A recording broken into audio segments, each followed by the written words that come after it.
like William's smile, but it's a very cheeky smile. Yeah. There's trouble behind that. When William starts smiling from that corner, he's giving me signals. A very cheeky smile. But good morning, gentlemen. Morning.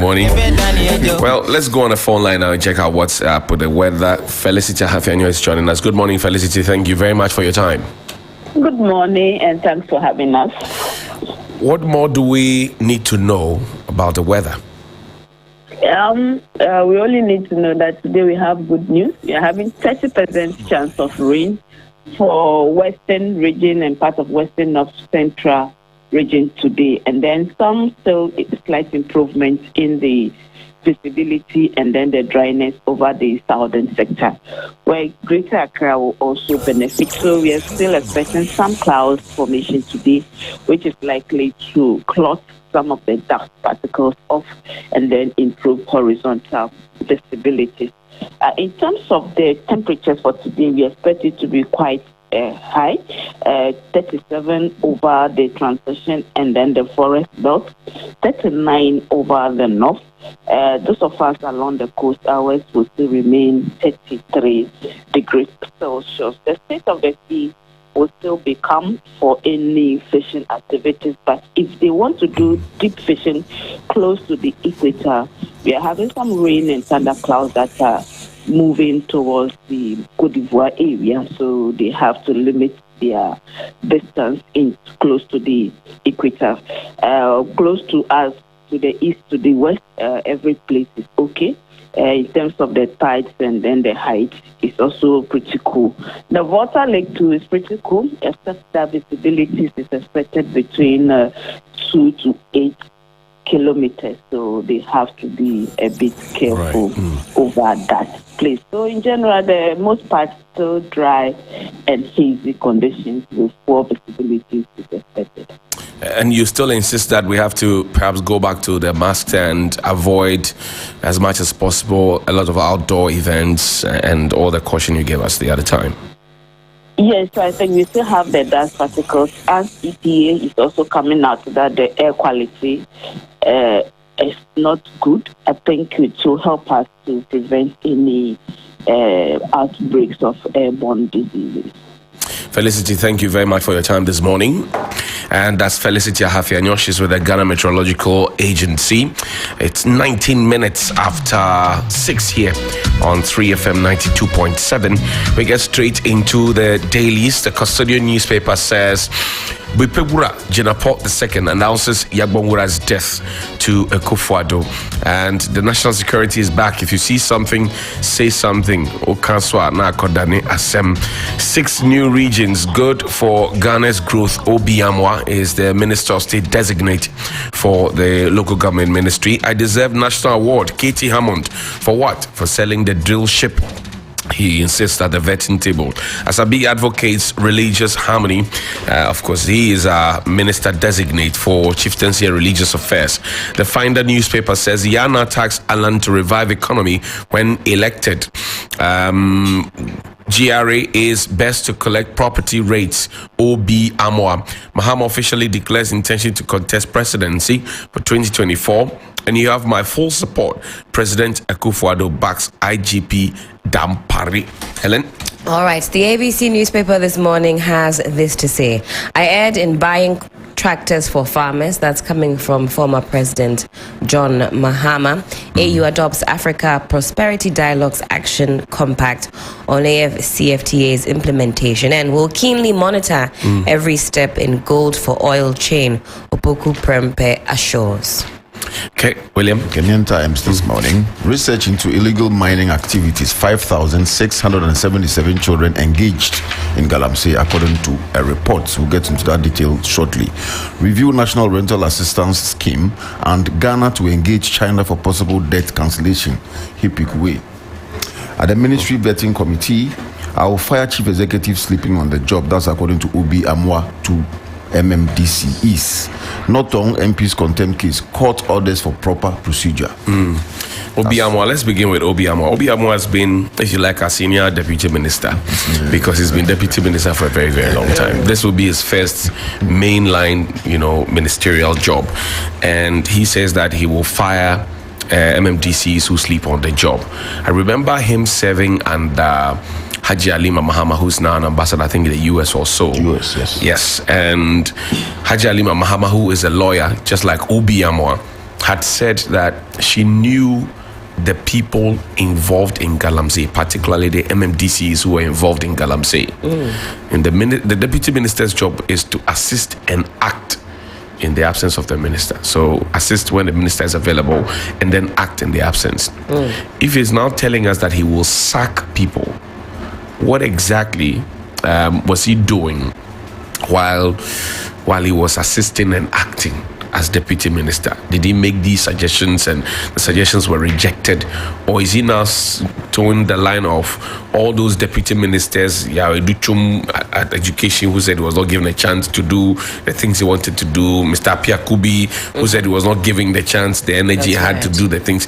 Is that the real problem, that people who are deputizing are not given the opportunity to shine, if you will, and that they always have to pale in the shadow of the ministers that under which they serve? Because that's the tone I get from this one. Yeah. I mean, you're a deputy minister. You go where the minister wants. And even with his current position, I wonder who is going to be the boss in that space, because there's a substantive minister, the Honorable Dambochi, Minister of State at the ministry, and if I get the understanding is that he's going to be operating from the presidency. That's right. And so who has authority to fire who in terms of performance? We need some clarity on that, because if he's going to go as a Minister of State and there's a substantive minister who has the power to ensure accountability on the part of the MMDCs. So these are some of the things that we get confused about when we have issues like this. We have a Minister of State at the Ministry of Finance. That one, we know there's a substantive minister who does the operational job. The main job. Exactly. So if he's talking like this, I wonder what his authority is, and we'll need more clarity on that. It's only fair that we do. But interestingly, in the northern region, a High Court in Bolga has issued another order to rescind the arrest warrant issued against the overlord of the Mamprisi Traditional Council, Na Bohaku Mahami Abdullahi Sheriga. The order was issued by His Lordship Justice Alexander Graham, and comes after the plaintiff petitioned the court to vary the previous request for the arrest of the overlord. The state has gone to court to cause the arrest of the kidmakers for enskinning a new Boku chief. An attempt to enforce the court order, we're told by the military, over 50 of them, was repelled by the youth in the area, with subsequent agitations in Wale Wale and Nalerigu. So the government was so sure and actually issued a statement,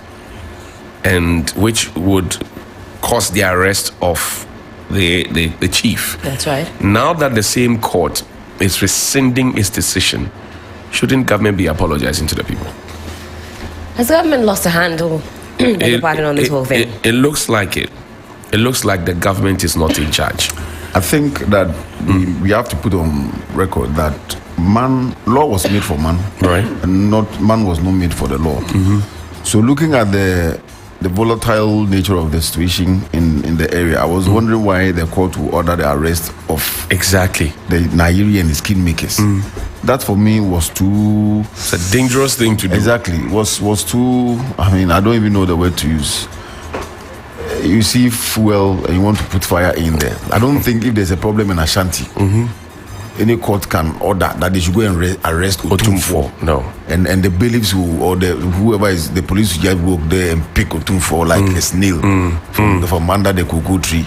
I mean, what wouldn't happen like that, especially when you know there's some fire in the area. Even if you intend to arrest him, first of all, that announcement shouldn't have come. That's right. You invite him. That's intelligence gathering and usage. You see, the words that we use in some of these conflict situations is very important. If you want to engage the man, you invite him to the police station. Right. And once he's at the police station, if there's the need to arrest him, you have to make sure that the ground is safe. It's so okay. Yeah. Because he also has his backing. Whatever you think, whatever you are doing, he also has his following. Whatever he's doing is wrong or right, he has his following. That's right. And the conflict is between parties. So whatever you do, you must make sure that tempers are calm, the situation is okay before you even go on to... I mean, President Kufuor came and he wanted to reconcile the nation. He didn't arrest people and did put them the in reconciliation jail. commission. We had a and whole month or even 1 year. it was about a year or more. Freely came and spoke about how they were involved They in felt, killing yeah. and asked for forgiveness, and so South Africa Just did the Samoa same thing. Sechi's commission. Yes, so I was very taken aback when the government came with the announcement that all those. I mean, But that's this is not the time to show but bravado. that's where Helen is asking, has government lost it? Because with all the people around government, you have national security minister, you have a national security coordinator, you have an interior minister, you have a defense minister, you have security advisors at various levels. You know, you didn't expect that something of this nature would have even been thought of and when it actualized. Johnny, when it comes to peacekeeping, Ghana is rated one of the highest, not in Africa, but the world. We are regarded very well. We go to Lebanon, we're in Congo, we have Burma camp because we're in Burma, we have Douala because we're in Cameroon. We've named communities after countries or cities that we kept peace. Right. Asham and Lebanon, if you come to Burma camp, Accra, Douala, we have Arakan. That's right. Gonda Barracks, all those places, because we're there to keep the peace. So if you have a situation here and we have the military that leads this peacekeeping operation, we have a whole school, Kofi Annan Center. Right, Ghana Armed Forces, Command and Staff College. We have a whole school. The Kofi Annan is also for peace building. That's right. We have some of the top men, Bombande, Professor Chudanso, Professor Ajimendria, who have worked with the UN and other peace building or peacekeeping outfits, and you have a problem like this, and you come and be talking like this. Well, I think that learning from what happened in Ejura and the commission, there's always that political figurehead conversation that we shy away from, because this notice was issued by the Minister for Information on behalf of government that the people have to be arrested.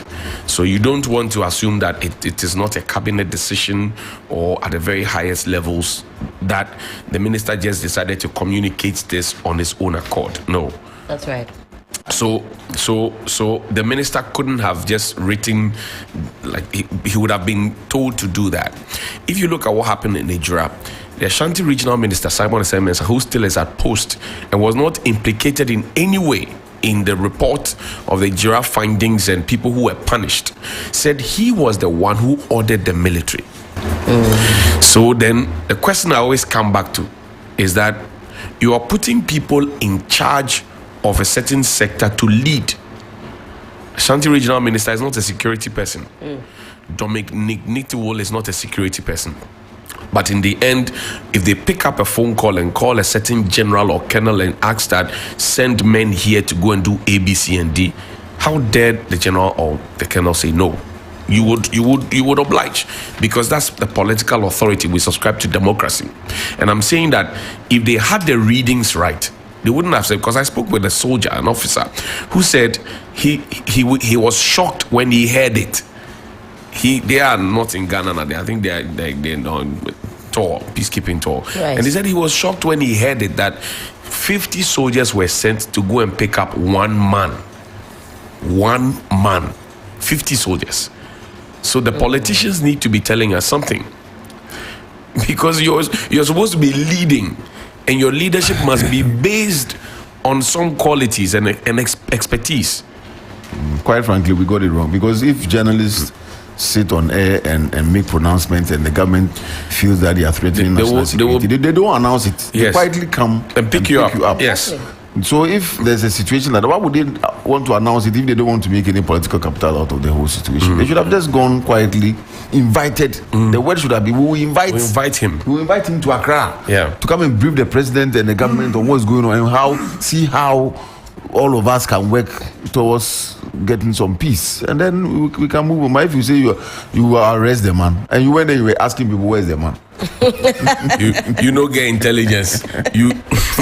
Charlie. Well, speaking about leadership, let's move on now. This one is captured in the ABC News. Bawumia is the best presidential candidate to lead NPP to victory in 2024. Now, the Member of Parliament, MP for Achimsredu in the Eastern Region, Kennedy Osenyako, has stated that Vice President Dr. Bawumia is competent to serve as substantive president when President Akufo-Addo's tenure ends. According to him, Dr. Bawumia is the right choice to represent the party in the 2024 polls. He said Bawumia, having served as the vice president of the country for 6 years, is in the right position as he has more in-depth knowledge about the country's economy than other aspirants. Osenyako said Dr. Bawumia led the 2016 campaign and received all the attacks from the NDC, but NPP won power by a historical margin. I was speaking on an Accra-based FM show, and I quote, Bawumia is in charge of the new economy called the digital economy. So far, he has demonstrated great competencies and exceptional leadership in leveraging technology to improve and correct the structural deficiencies in our traditional economy. Very interesting, though. They talk about technology being Dr. Bawumia's legacy at a time when he's announcing barter. Surprisingly, the vice president has been missing in all this conversation about bondholders and economic hardship in the country. He's not talking. He's supposed to be the head of the economic management team, which is why the last time I asked, is there really an economic management team? When was the last time they had a meeting? Does Dr. Bawumia attend?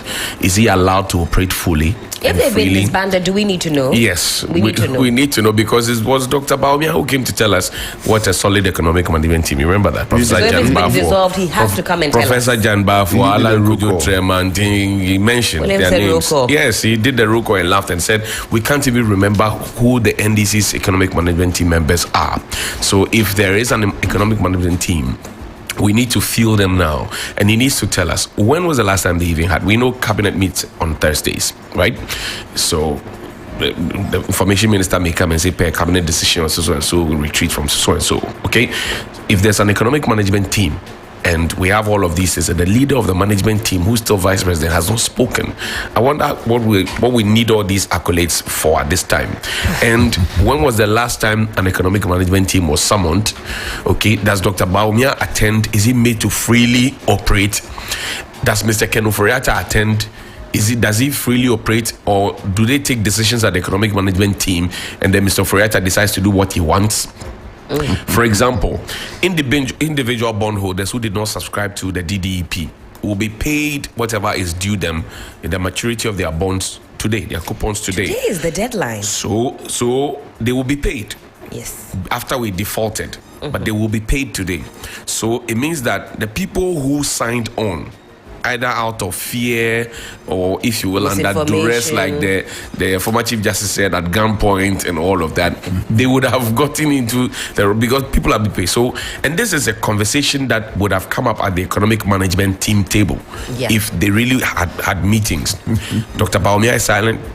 Ken Ofori-Atta is calling the shots, and it's backfiring, and he's going back to have conversations. Charlie, you know the matter he make basa. The man who said Ghana is a proud nation. We will not go to the IMF. Today he's telling us that we are going to China to beg for debt cancellation. In fact, he's already there. I've been listening to some of the excerpts that have been coming out from his trip, and I'm sure we're back to HIPIC. So, quite frankly, the economy is in tatters. And I was at a forum where somebody said, look, he met some officials and warned them that if we didn't fix our agricultural sector properly, in 5 years we'll go back to IMF. And the explanation was simple.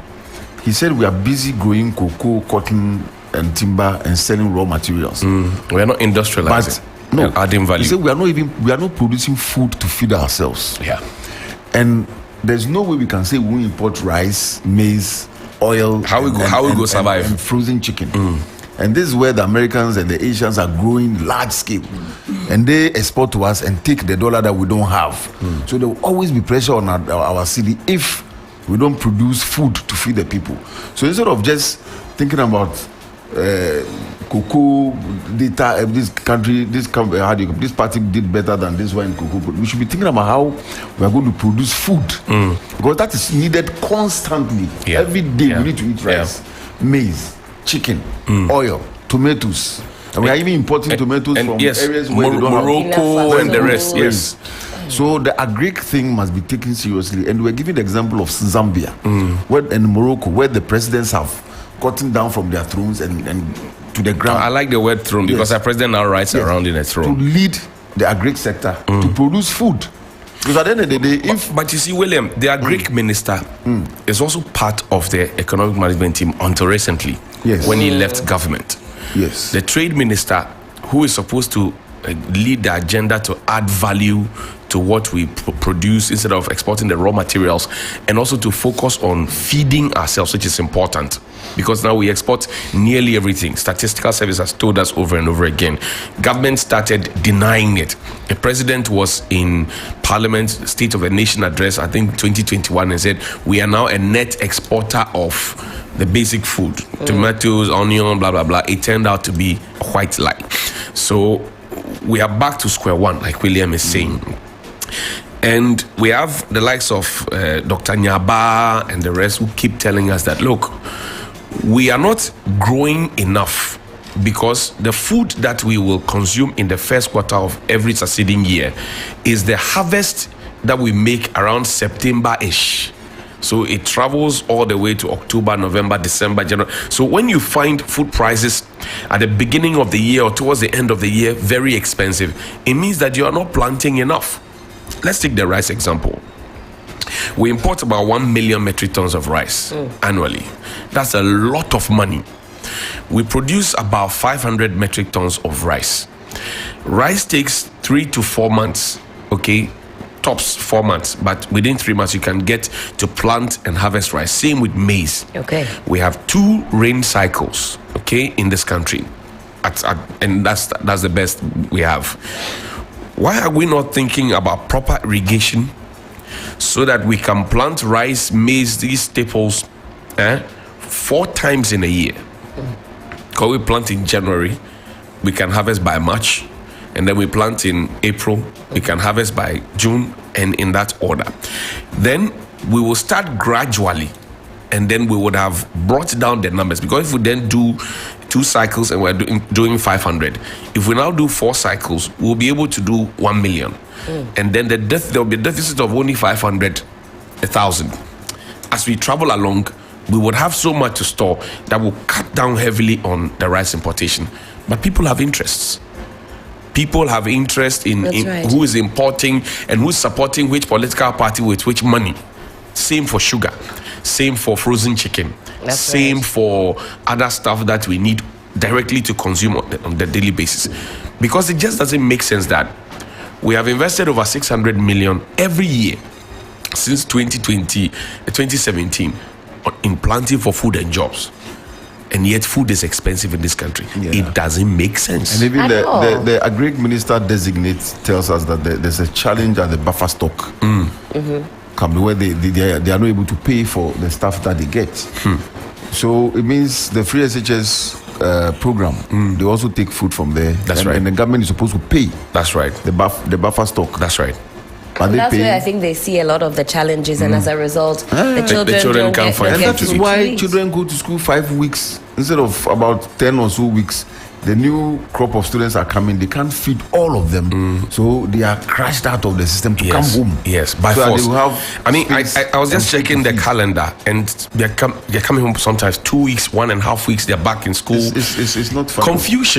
Confusion, and you know, for me, if we had actually paid proper attention to one village, one dam, one district, one factory, planting for food and jobs, and we had connected the dots properly and focused on it beyond the sloganeering, we won't be where we are. Asking for debt forgiveness from China. How embarrassing. And in other countries where they've asked for debt forgiveness from China, they've gotten not a very good response. And China is the one country that we borrowed a lot from, some 1.7 billion. After that, you have Eurobonds and the rest. I think for Zambia and for Congo, they went also asking for forgiveness. What China ended up doing was extending the maturity period and increasing the interest. But there's China no free is a lunch leading anywhere. lender of funds to all the developing countries. That's right. Because you're making a lot of money because they are thinking. And that we are going begging to China. I remember before the Aisha Juan matter really got into the public domain, the very first time, the Chinese government had donated, I think, 50,000 or so to the police and another 50,000 to the immigration. Big dummy check. I remember. Soon after we had Aisha Juan, that was where Yaw Osafo Maafo came to make all those comments about arresting her would not have, prosecuting her would not have changed anything. And since that time, the Chinese have been in our forests. The Atiwa forest of all places, which we thought was the last buffer. Because it doesn't make sense that we are spending money to plant trees. At the last count, we said we have spent a lot of money to plant 27 million trees. That's the claim of the government. Right. And I have insisted that distribution of seedlings is not equivalent to, trees that have been planted and monitored. So I'm calling for an audit. But the Chinese are in our forests. The Chinese are in our villages. The Chinese are giving birth with our people and running away. The Chinese are doing all manner of causing all manner of mayhem, and we are watching because we go begging.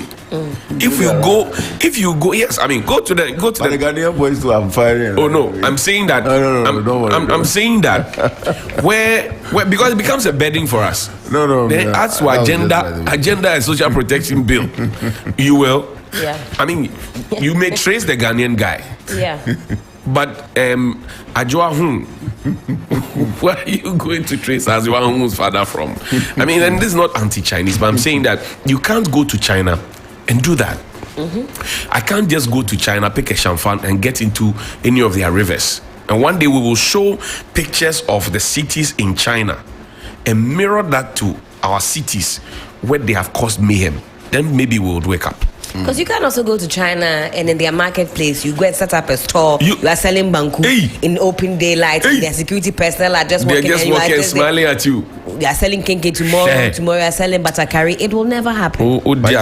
Then we would have to also blame the city authorities, because all these things are in the books. What you are talking about, right? The GIPC if you don't enforce them, foreigners will come and take advantage of the laxity. And the Chinese government have responded, especially after the second arrest of Aisha Juan. And they said, well, they tell their citizens, wherever you go, please comport yourself. It's up to the laws of the land there. It's a sovereign failure. That's what they say. Anyway, well, Yaw Sebe Amakum Ahimfie says good morning. Clonobi Tete is on Facebook, says good morning. Albert Suleimana is the station on TuneIn. Yes, we're on TuneIn, but it's more convenient if you listen to us on Radio Garden or on 3news.com. If you go on our website www.3news.com, you can listen live and clear anywhere in the world. Haley Messi Jr. says good morning. DJ Banky Axi Nation, Banky Nation, BN, CEO of BN is watching as well. Jigbodi Princess, God bless you, Johnny, for the good work you're doing for our country. May the good Lord enlarge your territory and protect you from every obstacle. Amen. Michael James says good morning. Michael James come back. Okay, he's doing business on our page. But he's surviving. Good morning, Johnny. Why we people are not reading your WhatsApp SMS? Right? Oh, but I'm just reading your message now. Andrew Atibiga says good morning, Johnny. I'm watching you live at East Legon Hills. Please, about the Boko crisis, the youth group in Alerigo should channel energy to developmental initiatives to help stop their siblings and children traveling to the south for Kayayi jobs. Okay.